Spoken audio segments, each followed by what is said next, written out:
Hello everyone, a very good morning to all of you. Welcome to destiny commerce academy. So आज का हमारा नई जो question series रहेगी, क्वेश्चन नंबर फर्स्ट है इसका। Explain the concept of quasi contract और कॉन्ट्रैक्ट बाय नेसेसिटी। आपके पेपर के अंदर कॉन्ट्रैक्ट बाय नेसेसिटी भी आ सकता है और क्वाजी कॉन्ट्रैक्ट भी आ सकता है। दोनों ही नामों से हम इसको जानते हैं। ओके। जो आप क्वेश्चन कर रहे हो ना, उसका यही तो बेनिफिट है कि क्वेश्चन किस किस टर्मिनोलॉजी के अंदर आ सकता है, किस किस तरीके से आ सकते हैं। क्योंकि देखिए, कोई भी डायरेक्ट फॉरवर्ड क्वेश्चन नहीं पूछेगा एग्जामिनर आपसे। थोड़ा सा घुमा फिरा के या फिर थोड़ा स्टेटमेंट टाइप आपसे क्वेश्चन पूछा जाएगा। तो सभी जो कंसेप्ट है वो क्लियर कट आपके माइंड में होने चाहिए, आपको सारे कंसेप्ट आने चाहिए। यहाँ पर जो हम बात करते हैं क्वाजी कॉन्ट्रैक्ट की ही बात अल्टीमेट तो।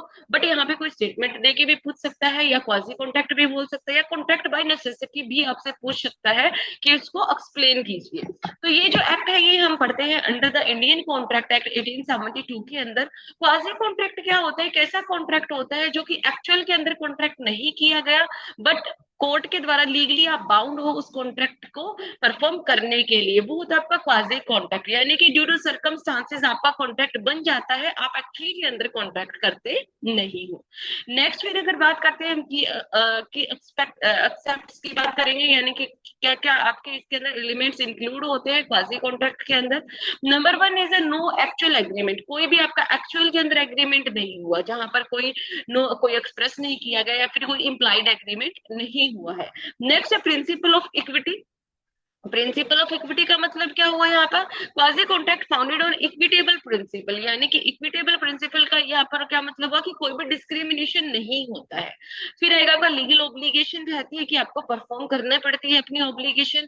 पर्पस क्या रहेगा, फेयरनेस रहेगा और प्रिवेंट किया जाता है पार्टीज को। यानी कि अगर मान लीजिए किसी को कुछ बेनिफिट हो, जैसे मान लीजिए आपने क्या किया, कोई भी ए पर्सन है, ठीक है, 20% जो है ये क्या है, माइनर है। माइनर ये क्या होगा, बीमार हो गया, ठीक है, और इसलिए जो ए पर्सन है इसको नेसेसिटी की चीजें सारी प्रोवाइड करवा रहा है, ठीक है। तो जब ये ठीक हो जाएगा तो ये है तो माइनर। इसकी के इन दोनों के बीच में कोई भी कॉन्ट्रैक्ट नहीं हुआ, बट ये जब ठीक हो जाएगा तो अगर जो इसके नाम पे जो प्रॉपर्टी है उसके लिए क्या है, ये जो बी है जो माइनर है वो लाइबल रहेगा ए के लिए उसको पे करने के लिए। तो ये जो कॉन्ट्रैक्ट होता है ये क्वासी कॉन्ट्रैक्ट हो जाता है। यानी कि due to circumstances, due to condition ऐसा कॉन्ट्रैक्ट बन जाता है, एक्चुअली में इन दोनों ने कोई भी कॉन्ट्रैक्ट नहीं किया है। नेक्स्ट देखिए फिर, एग्जाम्पल दिया हुआ है यहाँ पर, ये रहा जो मैंने आपको एग्जाम्पल अभी बताया, यही ये क्लेम कर सकता है नेसेसिटीज के लिए कि मैंने जो नेसेसिटीज की जो चीजें हैं वो इसको प्रोवाइड करवाई है, तो माइनर को वो पे करना पड़ेगा, जो भी उसकी प्रॉपर्टी है या जो भी उसके पास है उसके अंदर से। नेक्स्ट है reimbursement for payment by interested party. अगर कोई भी इंटरेस्टेड पार्टी है वो आपके बिहाफ पर अगर कोई पेमेंट कर देती है ना, तो आप लीगली बाउंड हो जाते हो उसको दोबारा से रीपे करने के लिए।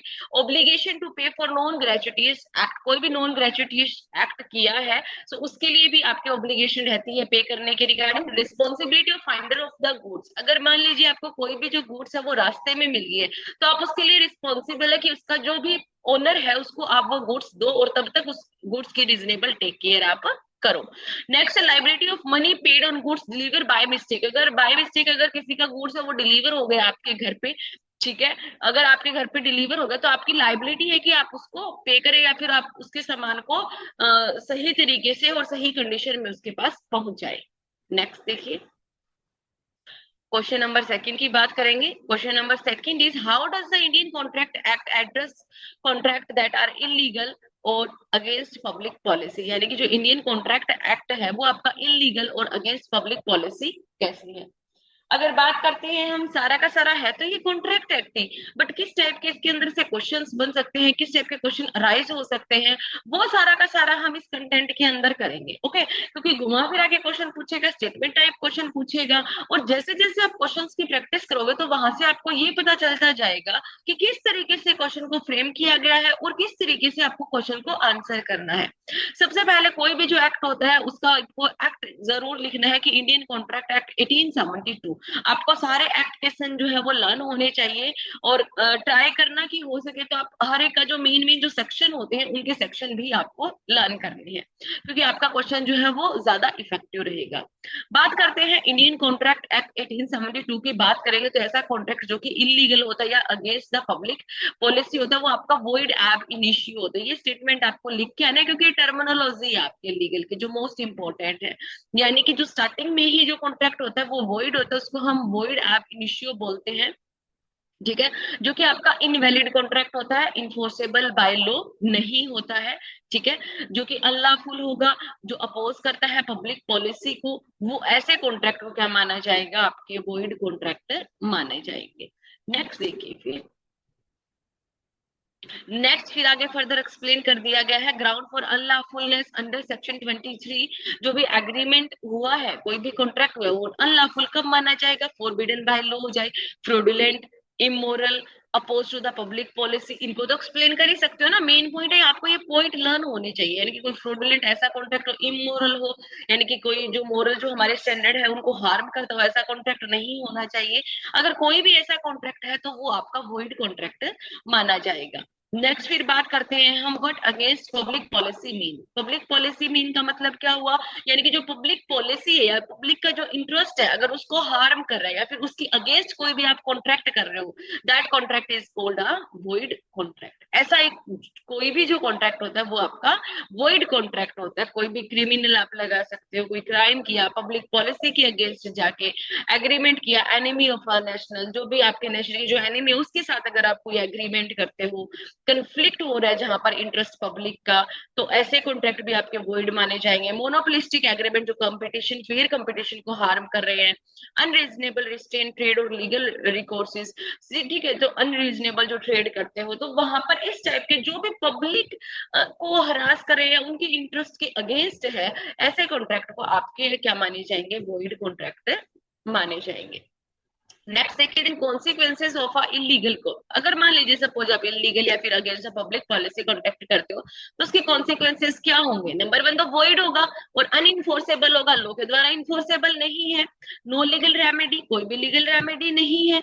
ठीक है, ऐसा नहीं है कि आप कोर्ट में जाके बोलोगे कि इसने तो, मैंने इसके साथ ऐसा कॉन्ट्रैक्ट किया था और ये मेरे को फिर वापस भी परफॉर्म नहीं कर रहा है अपना जो भी मान लीजिए जो भी कॉन्ट्रैक्ट हुआ है उसका, ये मेरे को परफॉर्म नहीं कर रहा, और मैंने जो इसने जो मेरे को बोला वो मैंने परफॉर्म कर दिया, बट इसके लिए कोई भी लीगल रेमेडी नहीं है, कोर्ट आपके लिए लाइबल नहीं होगा। Recovery of the money, money की आपको क्या मिलेगी, रिकवरी मिलेगी। कब तक मिलेगी, जब तक मान लीजिए कोई इलीगल जो कॉन्ट्रैक्ट है वो एग्जीक्यूटरी, एग्जीक्यूटरी का मतलब है अनपरफॉर्म्ड किया गया है, तब तक मिल सकती है, बट अगर परफॉर्म हो चुका है तो उसके बाद कोई भी रिकवरी नहीं मिलेगी। नेक्स्ट देखिए, क्वेश्चन नंबर 3 की बात करेंगे। Question number 3 is what is the difference between express contract and implied contract. ये हमने कल के लेक्चर के अंदर भी अटेम्प्ट किया है आपका, आई थिंक आप सभी ने देखा होगा लेक्चर, तो आप अगर कंटिन्यू आप देख रहे हो तो आपको समझ में आ जाएगा। थोड़ा सा ये कुछ अलग लगा तो मैंने यहाँ पर इसको जो क्वेश्चन को दोबारा से करवा दिया। ठीक है, सो आप जो लेक्चर है वो कंटिन्यू देखिए, और जिन स्टूडेंट्स ने बैच अभी तक परचेज नहीं किया है आपके फ्रेंड सर्कल में, उनको भी आप इन्फॉर्म कर दीजिए, क्योंकि जैसे ही हमारा जो एग्जाम ऑब्जेक्टिव एग्जाम हो जाता है उसके लिए बहुत ही शॉर्ट टाइम पीरियड है कि आप इतना सारा जो पोर्शन है वो अटेम्प्ट नहीं कर पाओगे, तो इसके लिए जरूरी है कि आप अभी से भी प्रिपरेशन स्टार्ट कर दीजिए। आपके यहाँ से ऑब्जेक्टिव भी हो जाएंगे और साथ के साथ आपके सब्जेक्टिव क्वेश्चंस की प्रिपरेशन भी हो जाएगी। तो अगर हम बात करते हैं एक्सप्रेस कॉन्ट्रैक्ट की बात करेंगे, इम्प्लाइड की। एक्सप्रेस कौन सा होता है, जो हम ओरल या फिर रिटन फॉर्म में करते हैं वो हमारा एक्सप्रेस होता है। इम्प्लाइड कौन सा होता है कि ऐसा सर्कमस्टांसेस क्रिएट करना या फिर ऐसा एक्शन कर देते हैं, ठीक है, या सर्कमस्टांसेस क्रिएट हो जाते हैं कि जो कि हम दोनों का क्या बन जाता है, कॉन्ट्रैक्ट आपस में बन जाता है, वो क्या होता है, इम्प्लाइड कॉन्ट्रैक्ट होता है। सो एक्सप्लेन किया गया है नीचे, फिर देख लेना आप। एक्सप्रेस कॉन्ट्रैक्ट फॉर्मेशन कैसे होगा, रिटन में होगा, स्पोकन से होगा। एविडेंस, यानी कि एविडेंस का क्या होगा, प्रूफ होगा इजीली, जहां पर आप समझ सकते हो कि आप दोनों के बीच में कॉन्ट्रैक्ट है। फिर एक एग्जांपल दिया, एग्जांपल आप कर भी सकते हो, नहीं भी कर सकते। इम्प्लाइड कौन सा होता है, बाय एक्शन या बाय बिहेवियर जो कॉन्ट्रैक्ट होगा उसको हम इम्प्लाइड कॉन्ट्रैक्ट बोलेंगे। देन नेक्स्ट देखिए, यहाँ पर क्या दिया हुआ आपको, टाइप दिए हुए। टाइप के अंदर हम क्या पढ़ेंगे, आइए देखिए। टाइप आपका इम्प्लाइड इन फैक्ट और implied in law. Implied in fact के अंदर क्या होगा, इम्प्लाइड इन फैक्ट की अगर हम बात करते हैं तो इम्प्लाइड इन फैक्ट में होता है, यहाँ पर आपको एग्जांपल दिया गया है, a person who walk into shop pick out a product. एक जो पर्सन है वो शॉप शॉप में गए या फिर घूम रहे हैं, जैसे कि मान लीजिए कोई भी मॉल में आप गए और वहां से आपने प्रोडक्ट उठाया, ठीक है, प्रोडक्ट आपने उठाया और आपने क्या किया, proceed checkout counter is indicated implied in fact, और आप क्या करते हो, काउंटर पे उसको लेके आते हो, आप दिखाते हो, जैसे कि वो क्या करता है, फिर वो प्राइस बता देता है, वो क्या हुआ, एक एग्रीमेंट हुआ कि आपने क्या किया है, परचेज किया है। फिर अगर हम बात करते हैं implied in low quasi contract, quasi contract क्या होता है कि जो कि एक्चुअल के अंदर कॉन्ट्रैक्ट नहीं हुआ, बट आपकी लीगल ऑब्लिगेशन होती है बाय कोर्ट के द्वारा कि आपका जो कॉन्ट्रैक्ट है वो हो गया है, ठीक है, वो होता है इम्प्लाइड इन लो। ये होता है फैक्ट, यानी कि आप कुछ करते हो, आपने कुछ चीज उठाया, सामान उठाया, आपने अगर कुछ सामान उठाया तो आप उसकी पेमेंट तो करोगे ना, ठीक है, तो वो क्या होता है आपका इम्प्लाइड इन फैक्ट। नेक्स्ट देखिए, फिर एविडेंस के अंदर हम करेंगे, यहाँ पर जो प्रूफ होता है, जो भी कंडक्ट हो गया या कुछ ऐसा कोई एक्शन हो गया कंडक्ट करते हो, या फिर सर्कमस्टांसेस ऐसे क्रिएट हो जाते हैं rather than a written document. Then next है recognisation under the act, Indian contract act section 9 आपको यहाँ पर दिया गया है। सेक्शन 9 के अंदर हम क्या पढ़ते हैं, specially both type of a contract, express promise होता है जो कि एक्सप्रेस किया जाता है, इम्प्लाइड होता है जो कि आपके बाय एक्शन या फिर ड्यू टू सर्कमस्टांसेस आपको समझ में आता है कि इम्प्लाइड प्रॉमिस, ठीक है। नेक्स्ट देखिए, नेक्स्ट बात करते हैं, फिर क्वेश्चन नंबर 4 की बात करेंगे, how is a contract discharge by mutual consent, यानी कि जो कॉन्ट्रैक्ट है वो डिस्चार्ज कैसे होगा, म्यूचुअल कंसेंट के द्वारा, and what are the condition of such discharge, और क्या क्या कंडीशन होगी डिस्चार्ज की। तो सबसे पहले आपको इंट्रो पार्ट करना है। इंट्रो पार्ट के अंदर आप क्या बताओगे कि जो कॉन्ट्रैक्ट होता है डिस्चार्ज होगा म्यूचुअल कंसेंट के द्वारा हो सकता है, किस तरीके से हो सकता है, जहां पर सभी पार्टीज एग्री हो जाते हैं कॉन्ट्रैक्ट को टर्मिनेट करने के लिए, या फिर उस कॉन्ट्रैक्ट की ऑब्लिगेशन के अंदर कोई मॉडिफिकेशन करती है। किस किस तरीके से हो सकता है, नोवेशन आ जाएगा, substitution of a new contract, rescission आ जाएगा, कैंसिल कर देते हो ओरिजिनल कॉन्ट्रैक्ट को, अल्टरेशन आ जाएगा, कुछ चेंज करते हो टर्म एंड कंडीशन के अंदर। तो ये तो हमारा इंट्रो पार्ट हो गया। अब हम पढ़ते हैं कि how mutual consent discharge a contract. Number 1 is a novation. Novation के अंदर क्या है कि या तो आप क्या करते हो, सेम जो पार्टीज होती है उन्हीं के अंदर आप जो भी टर्म कंडीशन या फिर कॉन्ट्रैक्ट होता है वो चेंज करते हो, या फिर कोई भी थर्ड पर्सन है उसकी इन्वॉल्वमेंट करते हो, और कंप्लीटली आपका जो है वो न्यू एग्रीमेंट होता है। नेक्स्ट हम बात करते हैं फिर रिसेशन की, हम बात करेंगे रिसेशन के अंदर क्या आ जाएगा आपका, रिसेशन का मतलब क्या होता है कि कैंसिल करना। यहाँ पर क्या करते हो, आप अपने कॉन्ट्रैक्ट को कैंसिल कर देते हो या टर्मिनेट कर देते हो ओरिजिनल कॉन्ट्रैक्ट को। किस तरीके से, जैसे कि बुक यहाँ पर एक बिल्डर है और होम ओनर है, एग्री हो जाते हैं, कैंसिल करते हैं कॉन्ट्रैक्ट को, जैसे उनका घर बन जाता है तो दोनों की जो ड्यूटीज है वो क्या हो जाएगी, खत्म हो जाएगी, और प्रोजेक्ट क्या हो जाएगा, कंप्लीट हो जाएगा। तो उन्होंने कॉन्ट्रैक्ट को क्या किया, कैंसिल किया। तो ये होता है आपका रिसेशन। नेक्स्ट है फिर अल्ट्रेशन। अल्ट्रेशन के अंदर आप कॉन्ट्रैक्ट के अंदर कोई भी चेंज करते हो, consent of the all parties की कंसेंट से ही आप क्या करोगे, उसके कॉन्ट्रैक्ट के अंदर कुछ चेंज करोगे, कुछ मॉडिफिकेशन करोगे। सो आपको ये जो डिस्चार्ज के ये आपको मेथड बताया गया वो तो आपको एक्सप्लेन करना ही करना है। साथ के साथ अगर आप एग्जांपल देना चाहो तो ठीक है, अगर ना देना चाहो तो भी ठीक है, कोई ऐसा जरूरी नहीं है। वो आपको स्पेस देखना पड़ेगा कि कितना क्वेश्चन के अंदर पूछा गया है। ओके, यानी कि शॉर्ट बिल्कुल ही बन रहा है तो वहां पर आप एग्जाम्पल दे दीजिए, कोई प्रॉब्लम नहीं है, बट क्वेश्चन ही अगर लॉन्ग बन रहा है तो वहां पर आपको एग्जाम्पल देने की कोई नीड नहीं है। और अगर बोला बोला हुआ है कि आप एग्जाम्पल दीजिए, एग्जाम्पल देके आप समझाइए, तो वहां पर आपका नेसेसरी हो जाता है एग्जाम्पल देना। नेक्स्ट है फिर condition for discharge by mutual consent. क्या क्या कंडीशन रहेगी डिस्चार्ज की बाय म्यूचुअल कंसेंट के द्वारा, म्यूचुअल एसेंट, सबकी म्यूचुअल एसेंट होनी चाहिए, यानी कि सबका जो म्यूचुअली है वो कंसेंट होनी चाहिए। वैलिड न्यू कॉन्ट्रैक्ट, कोई भी जब आप नया कॉन्ट्रैक्ट बनाते हो तो वो आपका वैलिड होना चाहिए। Timing agreement to discharge of a contract within a timing होना चाहिए। ऐसा नहीं है कि कॉन्ट्रैक्ट एक्सपायर हो गया उसके बाद आप क्या करो, कुछ चेंज कर रहे हो, ऐसा नहीं होना चाहिए, within a time period ही होना चाहिए। नेक्स्ट है कंसिडरेशन। कंसिडरेशन के अंदर क्या आ जाएगा आपका, कंसिडरेशन के अंदर particular for novation discharge of old contract can serve as a consideration for new one. यानी कि कंसिडरेशन कुछ ना कुछ, अगर आप मान लीजिए कुछ कंसिडरेशन बन रहा है, जैसे कि आप नए पार्टी को इन्वॉल्वमेंट कर रहे हो तो वो भी उसके अंदर इंक्लूड होगा। Waiver and remission. Waiver and remission का मतलब क्या होता है कि आपका जो भी पुराना जो कॉन्ट्रैक्ट है, ठीक है, आपका जो पुराना कॉन्ट्रैक्ट है आप क्या कर देते हो, उसको या तो उसको त्याग त्याग देते हो, त्याग का मतलब या तो उसको रद्द कर देते हो या फिर उसको क्या कर देते हो कि जो भी कम फुलफिलमेंट की कर रखी है उसी को आप एक्सेप्ट कर लेते हो। जैसे कि यहाँ पर दिया हुआ है रिमिशन, रिमिशन का मीनिंग क्या होगा, they accept a lesser fulfilment of a other party obligation. And waiver का मतलब क्या होगा यहाँ पे, सरेंडर देयर राइट, आपका अपना राइट ही त्याग देते हो, ठीक है, बट म्यूचुअली कंसेंट से ही होता है। नेक्स्ट देखिए फिर, नेक्स्ट है फिर आपका fifth point, fifth question, sorry, fifth question के अंदर क्या पूछा गया ये देखिए, how does the Indian contract act 1872 deal with concept of minor agreement. Minor agreement के बारे में आपसे यहाँ पर पूछा गया है, तो माइनर का एग्रीमेंट क्या होता है, किस तरीके से क्या क्या कंडीशन होती है, सारी आपको बताई गई है। सबसे पहले आपको थोड़ा सा इंट्रो पार्ट करना है। इंट्रो पार्ट के अंदर हम क्या क्या बताएंगे कि इंडियन कॉन्ट्रैक्ट एक्ट जो आपका 1872 है, एग्रीमेंट करता है माइनर के साथ। अगर कोई भी एग्रीमेंट होता है तो आपका क्या होता है, वॉइड एब इनिशियो होता है। It means that void from the beginning, यानी कि स्टार्टिंग से ही वो क्या माना जाएगा, वॉइड माना जाएगा। चाहे आप उसके साथ कॉन्ट्रैक्ट करते हो या नहीं करते हो, और अगर आपने कर लिया तो वो आपका स्टार्टिंग से ही वॉइड माना जाएगा। कोर्ट भी उसके अंदर कुछ नहीं कर सकता है, ठीक है। या आप ये नहीं बोल सकते कि माइनर है, इसने मेरे को, मैंने इसको सारी टर्म एंड कंडीशन समझाई थी तो इसकी ऑब्लिगेशन बनेगी, माइनर की कोई भी ऑब्लिगेशन नहीं बनेगी। नेक्स्ट देखिए फिर, कुछ की पॉइंट्स यहाँ पर दिए गए हैं। वॉइड एप इनिशियो, ये तो आपने पढ़ ही लिया, बहुत बार पढ़ लिया, अभी तो आपको लर्न भी हो चुका होगा। कोई लीगल कैपेसिटी नहीं होती है, यानी कि ऐसा माना जाता है कि जो माइनर होता है उसकी लीगल कैपेसिटी नहीं है कोई भी कॉन्ट्रैक्ट करने की। माइनर एज अ बेनिफिशियरी, अगर माइनर बेनिफिशियरी है तो ठीक है, ठीक है, बट अगर मान लीजिए कोई भी ऑब्लिगेशन, अगर कोई भी ऑब्लिगेशन अगर उसको परफॉर्म करनी है तो वो नहीं करेगा, तो उसके लिए कोर्ट जो है वो लाइबल नहीं होगा। नेक्स्ट है नो रेक्टिफिकेशन, कोई भी रेक्टिफिकेशन नहीं होगी। अगर जो माइनर है वो at the time of the contract अगर मान लीजिए मेजर हो जाता है तो भी वो वॉइड ही माना जाएगा, वो आपका वैलिड कॉन्ट्रैक्ट नहीं माना जाएगा।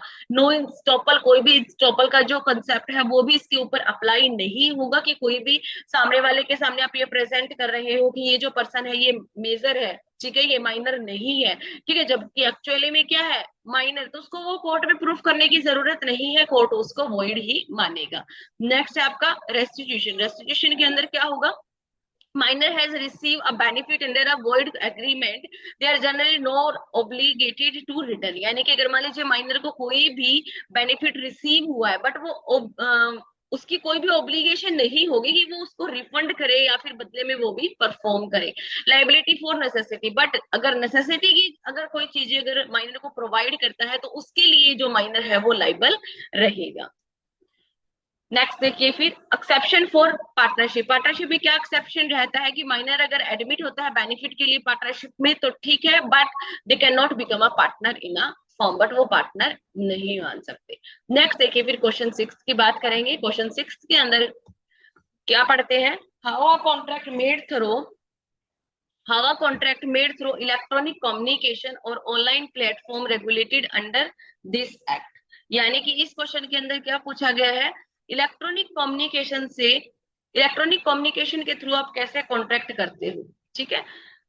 इन India electronic contract are regulated by Information Technology Act 2000, यानी कि आईटी एक्ट। हम कंप्लीट हमने सिलेबस के अंदर भी किया है, सारा का सारा हमने आईटी एक्ट के बारे में किया हुआ है कंप्लीटली। तो वहां पर भी हमने किए कि पहले क्या होता था, पेपर बेस्ड वर्क होता था, अब क्या आ गया, अब आपका इलेक्ट्रॉनिक बेस्ड वर्क आ गया है सारा का सारा, कि हम इलेक्ट्रॉनिक के थ्रू, नई नई टेक्नोलॉजी के थ्रू हम क्या करते हैं, उसको यूज कर रहे हैं।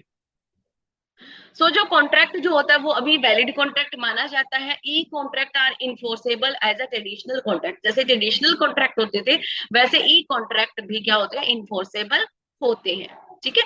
जैसे पहले होता था ऑफर एक्सेप्टेंस कंसीडरेशन होता है। IT Act also recognise digital signature, digital signature equal आपके वैलिड होंगे जैसे कि हैंड रिटन सिग्नेचर होते हैं, सेम उसी प्रकार से। नेक्स्ट देखिए फिर, प्रोविजन एंड प्रिंसिपल की हम बात करते हैं। Section 10A of the IT act, 10A section क्या कहता है, validation of the E contract. E contract आपके वैलिडेशन हो गए हैं। यहाँ पर क्या लीगल बाइंडिंग है, यानी कि लीगल आप क्या हो, उसको ऑब्लिगेशन को परफॉर्म करने के लिए आप लीगल लीगल आपकी ऑब्लिगेशन बनती है कि आपको परफॉर्म करना पड़ेगा, ठीक है, इलेक्ट्रॉनिकली है तो भी। Entrance to traditional contract law, e contract be legally valid and it must still fulfill a traditional element. Offer and acceptance भी होती है, intention to create a legal relation. सारी चीजें होती है, सिर्फ आपका ये इलेक्ट्रॉनिक होता है, वो आपका पेपर बेस्ड होता था. लॉफुल कंसिडरेशन होती है, कैपेसिटी होती है, प्री कंसेंट होती है, इलेक्ट्रॉनिक सिग्नेचर आपके वैलिड सिग्नेचर मान लिए गए हैं. जैसे आप हैंड रिटन सिग्नेचर करते हो, सेम उसी तरीके से आपके इलेक्ट्रॉनिक सिग्नेचर होते हैं. नेक्स्ट देखिए, फिर ये पूरा का पूरा जो कंसेप्ट है वो हम आईटी जो एक्ट हमने किया है उसके अंदर कवर अप किया हुआ है. एक्सप्लेन किया हुआ है कि डिजिटल सिग्नेचर कौन सा होता है, आपके electronic signature, difference between the digital signature and electronic signature. तो जिन स्टूडेंट्स ने बैच परचेज कर रखा है उन स्टूडेंट को सारे कंसेप्ट क्लियरली पता होंगे. सिर्फ हम यहाँ पर क्वेश्चन के पॉइंट ऑफ व्यू से समझा रहे हैं कि आपको क्वेश्चन के अंदर लिखकर क्या आना है, पैटर्न क्या रहेगा बेसिकली. ओके, ये आपका 7 क्वेश्चन है, यहाँ पर आप टिक कर लेना. How does the Indian Contract Act handle the enforcement of contract involving wagering and gambling? यानी कि कॉन्ट्रैक्ट जो है वो इंडियन कॉन्ट्रैक्ट एक्ट जो है वो कैसे हैंडल करता है जिसके अंदर वेजरिंग एंड गैम्बलिंग की इन्वॉल्वमेंट होती है. तो सबसे पहले तो आप सभी को पता ही होगा कि जो गैम्बलिंग होता है, वेजरिंग होता है, ये क्या होते हैं, आपके वॉइड कॉन्ट्रैक्ट होते हैं. ये आपके वैलिड कॉन्ट्रैक्ट होते ही नहीं है. स्टार्टिंग से ही क्या माने जाएंगे, ये आपके वॉइड कॉन्ट्रैक्ट माने जाएंगे. कोई भी लीगल एक्शन नहीं लिया जाएगा. अगर आपकी मनी लॉस्ट हो जाती है तो वहां पर आप कोर्ट के अंदर केस वगैरह नहीं कर सकते. एक पॉइंट यहाँ पर मेन इंपॉर्टेंट पॉइंट है, वो क्या है कि जो हॉर्स रेस होती है ना, वो इसका एक्सेप्शन रहेगा कि हॉर्स रेस जो है वो गैम्बलिंग के अंदर इंक्लूड नहीं आएगा. वो आपका वॉइड नहीं होता, वो कॉन्ट्रैक्ट आपका वैलिड कॉन्ट्रैक्ट होता है. मेन इसी क्वेश्चन के अंदर यही बताया गया है. की पॉइंट की बात करते हैं तो ये आपका एक वॉइड कॉन्ट्रैक्ट होता है. कोई लीगल, नो लीगल रिकोर्सेस, यहाँ पर क्या दिया कि कोई भी लीगल जो है वो कोई भी आप मान सकते हो यहाँ पर कोर्ट में लीगल नहीं माना गया, इसको इलीगल तरीके से ही माना गया, जिस जो कि आपका स्टार्टिंग से ही क्या हो जाएगा, आपका वॉइड हो जाएगा. You can not use the court to recover any money. आप कोर्ट के अंदर नहीं जा सकते कोई भी मनी को रिकवर करने के लिए. नेक्स्ट, फिर इसकी एक्सेप्शन दी हुई है, मैंने वही बताया ना आपको. एक्सेप्शन के अंदर आपको हॉर्स रेस दिया गया है. एक पॉइंट और आपको दिया गया, agreement with skill and interest. Contract अगर इन्वॉल्व होता है स्किल में, जैसे कि मान लीजिए कोई भी जो पार्टी है genuinely insurable interest in the event of outcome, outcome के regarding rather than the just gain and loss. Gain and loss नहीं, उसका आउटकम क्या होगा, अगर उसके रिगार्डिंग कोई भी एग्रीमेंट होता है स्किल और इंटरेस्ट में, तो वो भी आपका वैलिड एग्रीमेंट माना जाएगा. ठीक है. सो आज के क्वेश्चन सीरीज के अंदर इतना ही करेंगे. आपको क्वेश्चन सीरीज कैसे लगते हैं कमेंट सेक्शन में जरूर बताएं. एंड शेयर ज्यादा से ज्यादा कीजिए, व्हाट्सएप पर स्टेटस लगाइए, इंस्टा पे, फेसबुक पे, ताकि ज्यादा से ज्यादा जो स्टूडेंट्स है वो इनरोल कर सके और अपनी जो प्रिपरेशन जो है वो टाइम से पहले अपनी प्रिपरेशन फुली प्रिपरेशन कर सके. ओके, कोई क्वेरी है, कोई प्रॉब्लम है तो आप हमें कॉन्टेक्ट कर सकते हैं 8708021109 पर. Thank you all of you.